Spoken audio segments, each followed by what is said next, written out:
Yaoundé, 14h10, heure du Cameroun, le monde entier est en alerte, certains retiennent même leur souffle. Emmanuel Macron est pour la première fois en terre locale et le chef de l'État du Cameroun envoie ça. Le mandat que je mène a une durée de 7 ans. Alors, essayez de faire la soustraction. 7 moins 4 ou 3 et vous saurez combien de temps il me reste. Le jeu de questions-réponses est visiblement maîtrisé par le patron d'Etoudi qui poursuit. Mais autrement, ça sera sûr.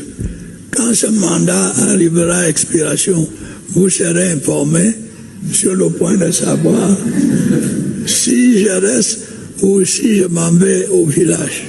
Et puisqu'à chaque fois ces sorties ont de la repartie, le public camerounais semble ne pas s'en lasser. C'est même devenu une habitude pour le chef de l'État de faire des jeux de mots. Les sociologues évoquent souvent la sincérité de son discours, comme au sortir de la tentative de coup d'État de 1984. La grande et longue œuvre de construction nationale, si bien conçue et si bien menée par son Excellence Amadou Ahidjo, est une œuvre de tous et pour tous.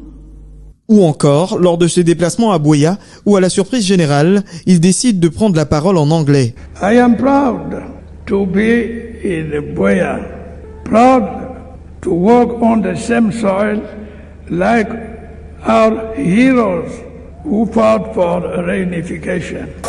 Il parle peu, très peu même, cela se sait, alors quand il en a la possibilité, ses discours deviennent historiques et ses phrases cultes. Dans les années de Braise, en 90, il y a les villes mortes, et cette phrase, lors de son discours en capitale économique, « Me voici donc à Douala », je cite. Au début des années 2000, alors qu'une rumeur circule sur sa mort, il répond à ses détracteurs, je cite, « Je leur donne rendez-vous dans 20 ans ». Ces détracteurs-là, qu'il qualifiera aussi plus tard d'apprentis sorciers. L'expression fera le tour du monde, elle sera même reprise dans plusieurs chansons populaires. Dans ses interventions, le président Paul Biya s'est tout aussi s'amusé avec son auditoire en rappelant qu'il maîtrise l'univers social et même sportif. En 2017, il internationalise une expression devenue populaire dans la tanière des Lions indomptables après leur victoire en Coupe d'Afrique. Vous avez affronté les équipes les plus redoutables, les plus aguerries. Et comme on dit, vous les avez mises dans la sauce. Il sait jouer avec le public, mais surtout les journalistes. En 2015, lors de la visite du président François Hollande à une question sur sa longévité à la tête de